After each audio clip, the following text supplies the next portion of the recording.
Oh, Big Daddy. It sounds like you're in a good mood this morning. I've been up since early, working my ever-loving balls into the ground. I know. I saw the video on Decibel. Your injuries, huh? They're taking a toll, huh? I don't know what you're referring to. Oh, you had a video on, and you were like working out in the morning, boxing and stuff like that. I guess it's all the injuries you had from past performances. Your back and stuff like that.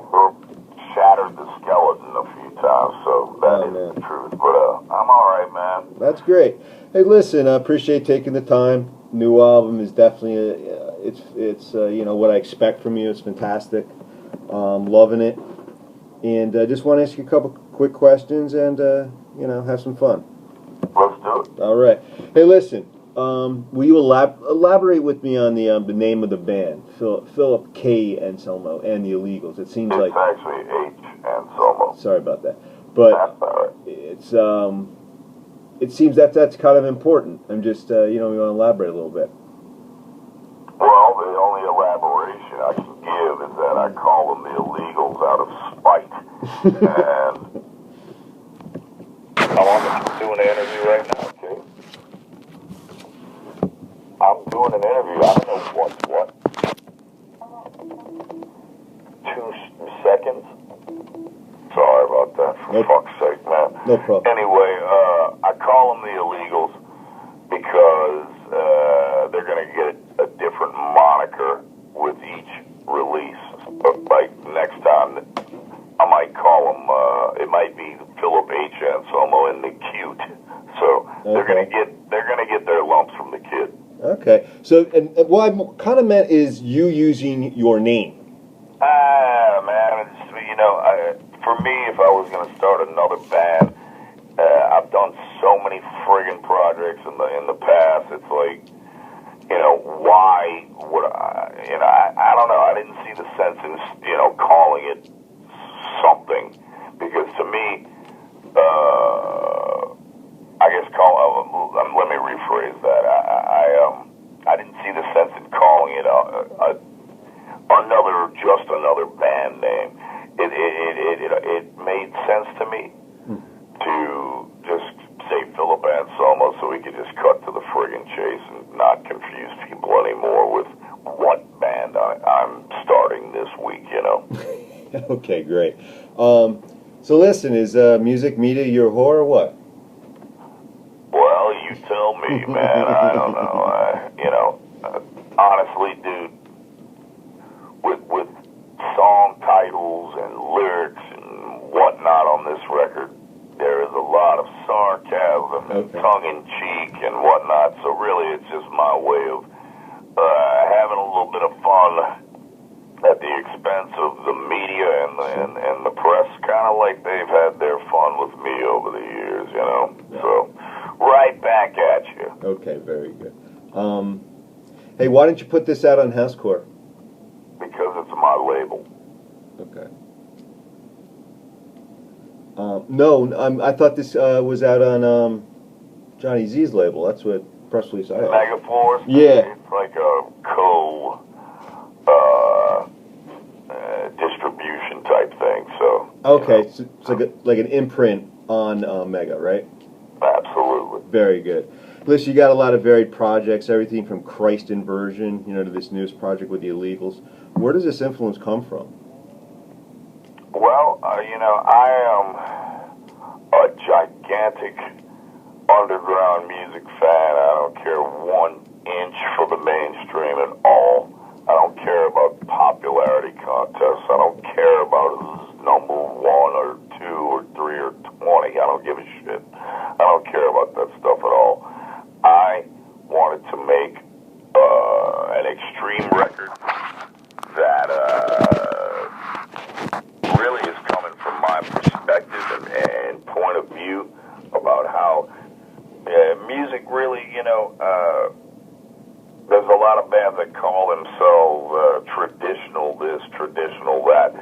I'm sick of tradition right now. Music is a vast world of knowledge that, you know, you can take a song and do anything you want with it. But, you know, for me, still, emphasis on song. I still love big hooks, but still within that whole the mechanics of it all, you know, you don't have to be traditional to write a song. You can step out of tradition and do something different. So really, I was aiming to do something absolutely different and kind of stick out like a sore thumb amongst my peers, but also, you know, I wanted to make a record that's very, very hard to just pigeonhole within the extreme metal genre. So, you know, honestly, whether I've done that or not, I guess we'll figure and know more about that a year from now or something like that. But, you know, we shall see. I think you've definitely accomplished your task. Thank you, buddy. Appreciate it. Some of the projects you do, you know, like I said, Christ Inversion and, you know, Arson Anthem, Arsonist, Superjoint. Exactly, Superjoint. Yeah, real quick, you gonna do anything with Superjoint again? I actually, I worked you with a quick second. I did some promo stuff. Met you backstage in New York. Amazing show, by the way. This was a while ago.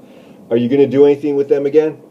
No, never again. Okay. But that doesn't mean I won't do certain songs. Maybe somewhere pretty soon down the line. So we shall see, but no more Superjoint. Okay. And are, you know, some of the projects just one-offs? Like you're like, we're going to do this for this and that's it. We're not revisiting it. I just want to do this for now, and then that's it. Maybe certain projects, okay. You know, but we're here with the solo band. You know, this is something that I want to keep doing because there's so many different variables when it comes to creating different types of music that it's mind-boggling to a certain degree. So I want to keep delving deeper and deeper and deeper with this project, and yeah, man. So once again, it's one of those things we're just gonna have to wait and see. There you go. Hey, what are you listening to today? What are you listening to that, you know, you're really like, wow, that's amazing? I know you're not into the mainstream, but anything that, you know, you're kind of digging on. Well, I've said this several times in many interviews, and I cannot help but say it because it's just friggin' true. I can't quit listening to this band Portal from Australia, a death metal band from Australia named Portal. Okay. My God, it's fucking... it's like... It's Lovecraftian death metal that is just insane. They're friggin' insane. And I'm also into this band called Witch Taint. And, I've actually heard of them. That sounds familiar. Really? Yeah. That's funny that you've heard of Witch Taint because it's very, almost damn near impossible to get a copy of the stuff. So good luck finding it. Okay. Where do you find your stuff? You just said, hey, man, you've heard of Witch Taint. How did you find that? I mean, I've heard of them, but how do you find your stuff?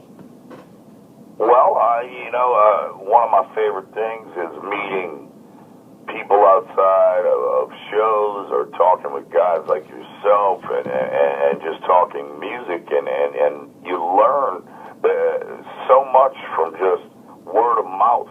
And also, you know, you can, these days with the computer world, you can just go to YouTube and have a field day with looking at so many different bands out there, which is, you know, a perk, so to speak, with this age of computerism. And, you know, it's up to you what is pleasing to the ear, but, you know, there's a lot of fucking music out there that it's available, it's there, and you just got to dig for it. Very, very cool, man. A lot of your music's dark. You know, I've listened to everything from, you know, Down, and you're talking about, you know, a lot about religion. Very, you know, some interesting commentary on it. What is your religion? I didn't know that I did talk about religion. I try to avoid the topic because, you know, it's... Stained glass cross. I mean, there's definitely some, you know, some illusions. You you know, you write a song. To me, a song is a song is a song, Okay. and you know, I didn't, you know, crosses have been around since mankind has Sure. figured out how to draw himself on the ground with a stick into the sand. So Sure. it's like, you know, believe me, my religion is music. Really? Hey, I like that. And I'm just, alluding to like Christ Inversion, some of that stuff, real dark. Well, you know, different expressions, different projects might call for certain things, but understand, I didn't write one damn lyric in Christ Inversion. I was a guitar player. Okay, very good. I've noticed, when I first started listening to Pantera, back in the day, back in, the 90s, there's some people that I knew that basically used, or not knew, but kind of, by other friends, sort of, they used your music in Pantera as almost a message of hate, and they kind of aligned with that, the skinhead faction, etc., so forth. How did you feel about that when your music was kind of being used as a tool for them? Well, that's up to people. That's up to their individual thought. I was just writing songs for song's sake. Whether the message is there or not, it's definitely not a pro anything. It's pro heavy metal. It's pro whatever the message was for the song. So it's like, it was not aimed at any specific group other than heavy metal fans, period. Okay. That's great answer. You want to weigh in on the TRAVYN Martin controversy? Well, I wasn't there. You weren't there. I weren't there. If that makes any sense, it doesn't actually. But I was not there, and I don't know what the circumstances really are. All I've heard is two sides of the story, and to me, it's disturbing, man, because we live in a world where hatred is the easiest emotion to embrace, so to speak, and really hatred comes from fear. And with all the advancements mankind has made scientifically and medically and et cetera, it's a damn shame that we have not worked on getting along with each other and trust and honestly putting forth this shit called love instead of just absolute disdain for each other. Strangers pass each other on the street every day, and nobody wants to get involved. Nobody wants to help out. Nobody wants to trust. And to me, it's a shame because once again, I love meeting new people. I do. I'm a people person. I have faith to a certain degree in mankind because I've been all over this friggin' globe, and I know that there are people out there that do not want to base their lives off of hatred and fear. So I know the thought is there. I just, it's the action that I guess we're all waiting on. So, there's my spin on the things. And remember, I'm not a great political mind or anything like that at all, but I just think that if we're going to advance as a people, we're going to have to learn to live together at some point. Where do you lean politically? Say again? Where do you lean politically? Where are your... I don't know anything. I lean to... metal. Extreme fucking metal.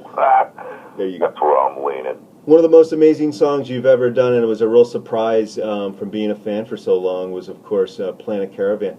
Any idea that you might do something a little bit like that ever again? Because that was an amazing song that was kind of, surprise. and to really see just some really amazing talent there. Well, man, you know, it's a Black Sabbath cover. Of course. I just, at the time, I think when we recorded it, it was for a Black Sabbath compilation record, which politically and contractually we couldn't be a part of. But when we went to do a Black Sabbath song, it was like, of course, you know, this is Pantera. We can do the heaviest Black Sabbath cover ever. But I thought it would be very unique to do Planet Caravan, because I thought we could do a damn good job of it. And it showed that Pantera definitely had the diverse quality to do that song. But as far as me doing something like that again, it depends on the mood I'm in. Okay. Because I base a lot of it on every musical thing I do is based off of mood. So it depends on the mood I'm in, you know. So whether it's a cover song or whether it's a different reflection of that style of music, you know, clean guitars and haunting melodies, shit like that. You know, it's once again, it all depends on the mood, and I would not rule it out at all. So, you know, I'm a wide open book, and I'm a traveler and an explorer in this world called music, and music is vast, and I love all sorts of different music in different genres, so never rule anything out. Very when cool. It comes to the kid. Phil Anselmo cooks? Yeah, I can cook.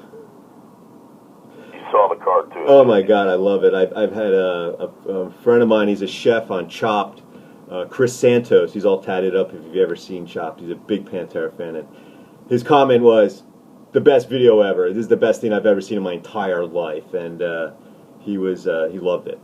Yeah, a lot of people did.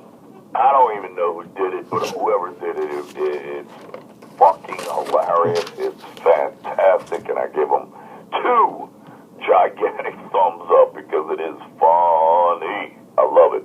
God love it. Hey, what happened with Pentagram and that your Housecore was going to put out that album with Bobby? Well, to be very blunt, I was not positive that Bobby had defeated all of his demons. Right. And I think Bobby would tell you, you know, coming from having a drug problem myself, you know, it's very tough to trust a drug addict at all, first and foremost, but also one that is just getting clean. You know, it's been 9 years for me, and I know it's every drug addict or whatnot has their own way of coping with their problem, you know, recovered or unrecovered, you know. So basically when I'm thinking about recovered addicts, you know, therapy works for some, rehab works for some, but you really, you know, at the end of the day, you have to want it for yourself. So, and you really have to work for it big time. So at that time when I was talking with Bobby, I could see he was still struggling inside a bit. And, you know, for me, I had to tell him to take care of himself first and let music come next, because Pentagram's a great band. Bobby's an awesome dude and a very talented singer and performer, but before he could get back up on that stage, he had to tackle some demons. And at the time, you know, I just felt like he had to work on him. And more power to him. He did it. And I thought, you know, hell, man, but Pentagram and Down have done shows together since. So there's no hard feelings between either one of us. We're very good friends. And I love the guy. And I just wish him the best. That's great. If you could say one thing to Vinnie Paul, what would it be? I love you, brother. Let's work out our differences, man. Let's work out our differences, and really let's work them out for the Pantera fan base, because, you know, I once again, I'm a music fan, and, you know, as a fan, I hate hearing about my favorite bands arguing or not getting along or not working together anymore for one reason or another. And, you know, it bugs me. So I think that if Vince, Rex, and I were to sit down and hash things out like men and let it be known publicly that we had done such, it would mean a whole lot to the Pantera fan base. And also really break down the wall of division that's out there, because, you know, there's a lot of people who will chime in their opinions, but really, unless you are in Pantera, you don't know what happened. You don't know whose fault is what, because it takes, you know, if you got 4 guys in a band, you know, it takes 4 guys to break up a band, you know, and that's how that rolls. It's like a marriage, you know, you know, it takes a couple to get divorced. And in this case, it took all 4 of us, and you know, it's past playing the blame game. You know, it's all that. I don't care if, you know, recording records and playing shows, all that shit. You know, put that on the side. Let's get the friendship back. Let's rebuild the relationship, because, you know, in my heart, after all those years together, we are still brothers. And I think that with Vince,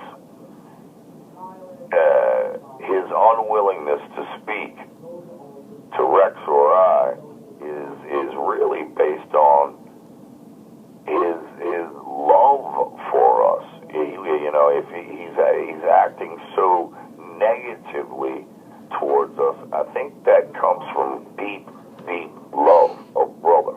I really do. Very interesting. Hey, where do you see metal in 10 years? And overall the music business, but specifically metal. Well, I think that as long as there is a heavy metal underground, I say it's in a very, very healthy state, because the underground is always thriving, and as long as bands are remaining creative and are willing to step even into more extreme boundaries, or past more extreme boundaries, or beyond those boundaries, I think that we'll be in great shape, man, because once again, I don't care about the mainstream. I don't care what happens to mainstream heavy metal. What do you mean by mainstream? Give me an example. I'm not going to give you an example, because all you have to do is open a magazine, okay, or go look at the goddamn charts yourself. You know, I don't know all this shit. I don't like glossy production. You know, I've been there. I've done it. It's boring. So, you know, I prefer my production raw and ugly, like the solo record. You know, I wanted an ugly record, so hey, man, I made an ugly record. So, and an ugly sounding record. You know, and that's for me definitely mission accomplished. So, you know, I don't, you know, as far as mainstream heavy metal goes, you know, it's right now for me, you know, it's boring. Very good. Final question. Thanks for the time. I appreciate it, Phil. Van Halen or Van Hagar? Van Halen. Easy. You got a story for me from Van Halen? Well, I know you're a fan of Dave. Oh man, I'm a big Van Halen fan, but the thing is, the only story that pops to mind is I was back at the hotel resting, and my phone rang at about 3 o'clock in the morning. I forgot where we were at, maybe out in New York City, some shit like that, and it's Dimebag. Okay. And he's like, man, what are you doing right now? And I said, well, I was sleeping, man. And he says to me, dude, you're never going to believe it, man. I just got high with David Lee Roth in the bathroom at this goddamn bar. And I'm like, you motherfucker. 'Cause I have never met David Lee Roth in my life, you know. And it's like, man. So either way, I got screwed. I got left out. But, you know, at least Dimebag got to hang out with the cat. Very good. Man, I got screwed. Where, final question. Your stage presence, ton of energy, ton of passion out there. Who's your influence for that? I see a couple different people, but in your words. Well, you know, it's something that took its shape over time. And, you know, it's kind of funny. Everyone says, you know, Henry Rollins and this and that, which is not unfair. Okay. But honestly, one of my biggest influences outside of my original influences, which were the David Lee Roth and Rob Halford, you know, those are my early heroes. Roger Murray from Agnostic Front. Okay. One of my biggest influences ever, and anyway, man, I got an interview calling in right now. Hey, listen, it was great talking to you. I appreciate it. Fantastic record. I'm looking forward to seeing you in New York very shortly. I love you, buddy. Let me catch this. And great interview, man. Thanks a lot, buddy. Bye-bye. Later.